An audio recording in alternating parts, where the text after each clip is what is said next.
If you're successful and driven and mentally sharp, but your body never fully relaxes, if you're constantly thinking, planning, holding tension, even when nothing is wrong, this video is for you. Hi, I'm Dr. Mini Rathu, licensed clinical psychologist and yoga educator. Today, I'm going to guide you through one of the most effective body-based tools I use with high-performing clients to reduce stress held in the body. This helps to ease physical tension and also support nervous system regulation, all in just a few minutes. This isn't a mindset trick. It's not about forcing relaxation either. It's about working with how the nervous system actually functions. If this kind of science-based body-informed work is helpful, you can like and subscribe. It helps the channel grow and reach the people who actually need it. Let's start by understanding why stress shows up in the body in the first place. High performers are often taught either explicitly or implicitly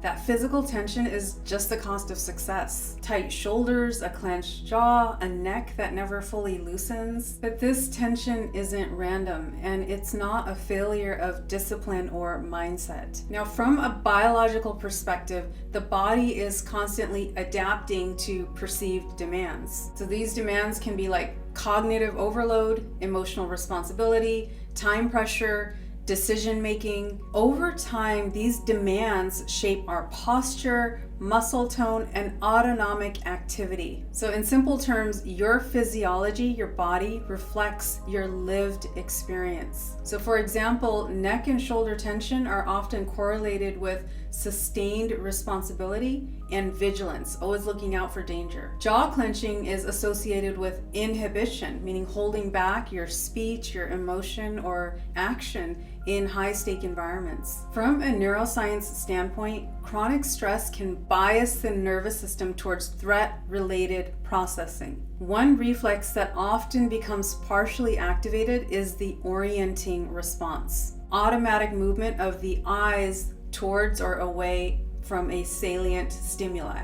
When this response is repeatedly initiated but not completed, as often happens under chronic psychological stress, residual tension might remain in the neck, eyes, and upper spine. This doesn't mean anything is necessarily wrong. It just means that the system has been adapting. Now, before we do the exercise, let's establish a baseline. Slowly turn your head to the left and then to the right.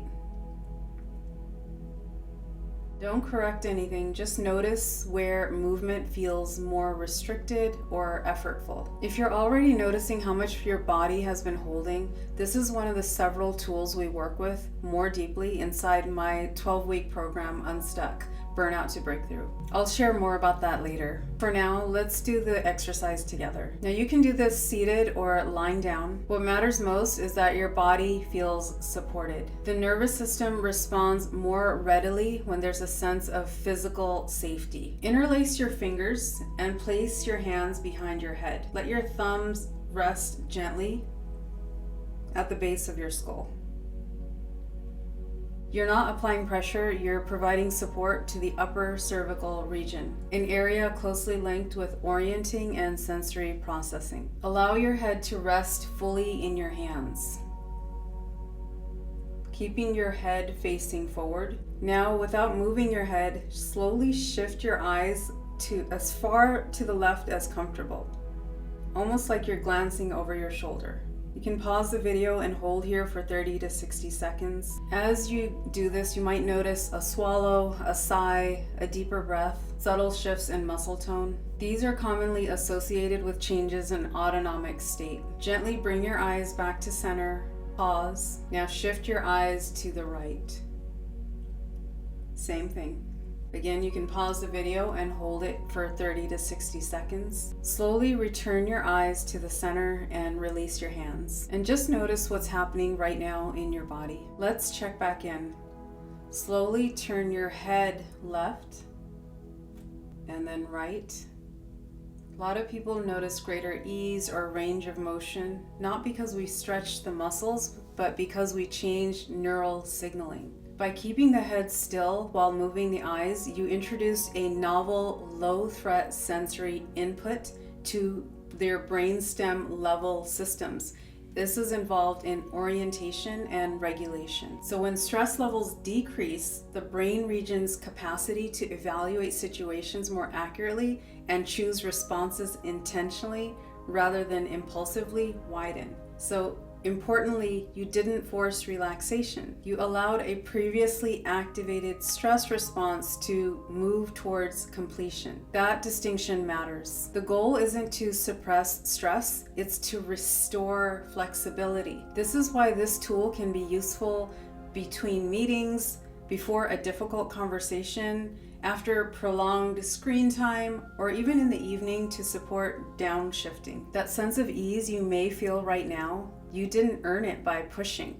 You didn't think your way into it. That's your nervous system doing what it was designed to do when it has the right conditions. Now, one exercise can help in the moment, but sustainable change happens when we understand how physiology, cognition, and behavior interact over time. That's why my work integrates body-based practices, psychological insight, and neuroscience-informed frameworks. Here's something I'll say openly. I've worked in major hospital systems, academic environments, and established clinical settings. And despite their strengths, none of them integrated all of these levels together in a sustained way. Care was fragmented, systems were siloed, long-term regulation wasn't consistently addressed. That gap is why I created my own integrated model, Unstuck Burnout to Breakthrough. And it's why I do this work independently now, because the science supports integration and you deserve approaches that work with your nervous system, not against it. If this video helped you, please like, subscribe, and share it with someone whose body is carrying more than it needs to. I'll see you next time.